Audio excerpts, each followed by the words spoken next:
which is 7,600 feet, came up from the ocean. On my own property, that's about 2,000 feet up, not on a mountainside, you can find limestone, which of course is being generated by living creatures in coral reefs. And within the limestone, you can find clams and other kinds of marine creatures, and in some cases you can find ones that don't exist now. In fact, if you study the whole structure of the area I live in, you see repeated areas of limestone, just as you would expect if the Earth was rising. And as it first comes above the water, you've got these coral reefs forming, and then as it continues to rise, those coral reefs are above water, they dry out and become limestone. Thank you. Dr. Holden? Okay, here's a public school textbook saying climbers reaching the top of Mount Everest plant their victory flags over the remains of animals that once lived in the sea. It's a simple fact that the top 3,000 feet of Mount Everest is indeed full of sedimentary rock loaded with seashells. Here's an article from the paper last year, 2 years ago.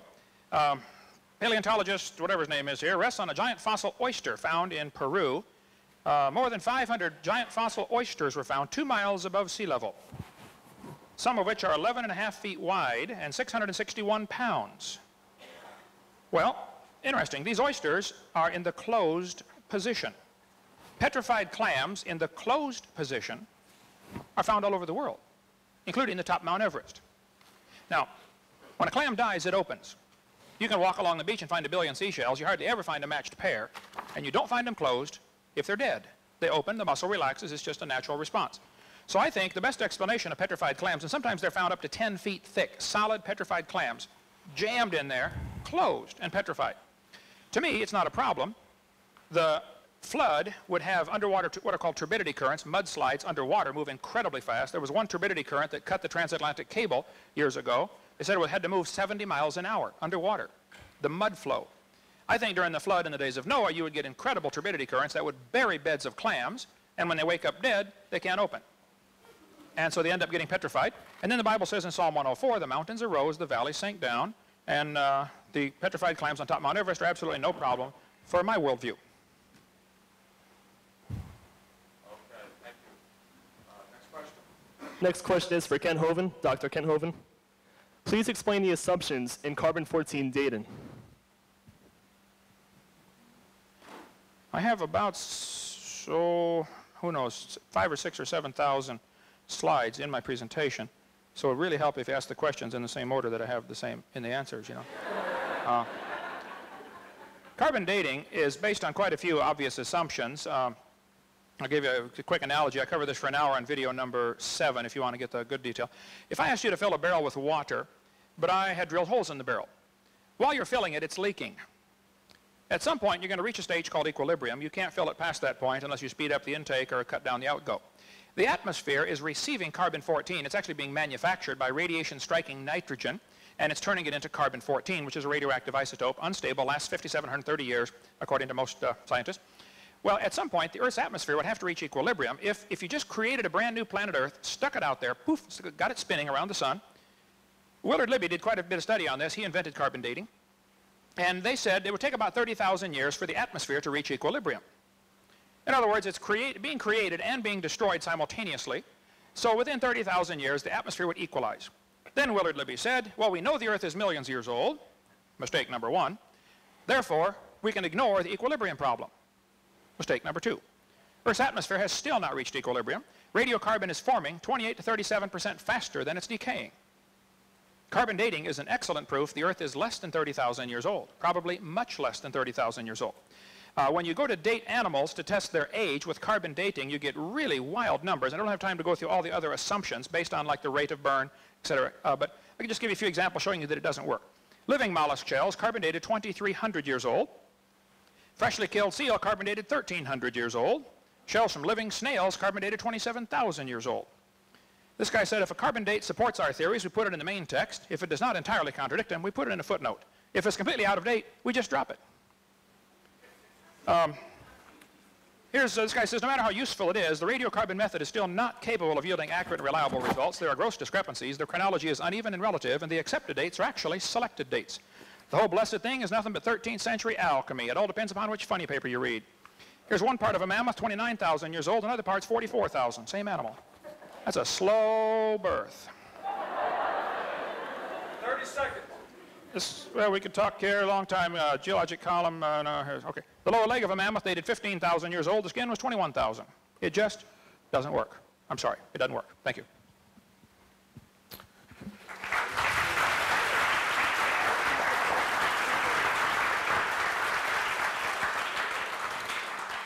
Dr. Trivers.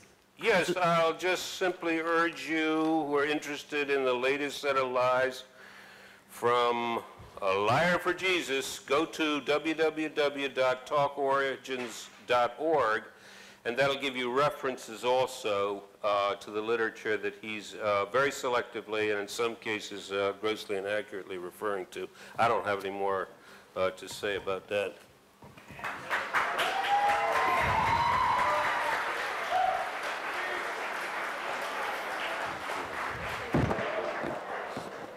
Question for Dr. Trivers. As a scientist myself, I would like to hear evolution's explanation for trees that stick vertically up through many sedimentary layers that evolution says were deposited over millions of years. I don't know the phenomenon you're referring to. Fossilized. Oh, my Lord. Whoa, my God. He doesn't know a phenomenon, but I'm honest. That's all I got to say. I don't know the phenomenon he's referring to. No booing, please. All right, Dr. Holt. All right, I do understand the phenomena, and I'm honest too, and I resent being called a liar tonight. I'd like you to be specific if you have another lie. You give me one at a time, and I'll handle it.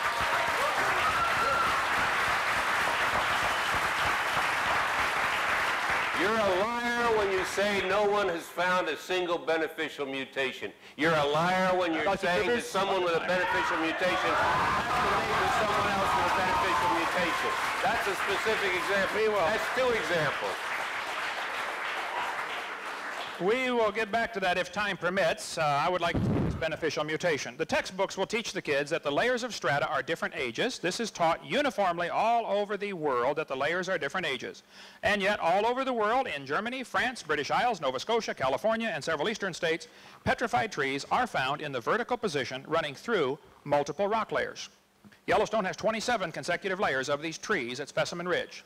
Standing trees in the petrified trees in the standing position running through multiple rock layers is proof positive the layers are not millions of years different in age. In central Alabama, there's a large coal field right there. You can talk to Dr. McDonald, who's a geologist who works there in that coal field, and he will show you dozens of petrified trees that were found standing up, running through multiple rock layers.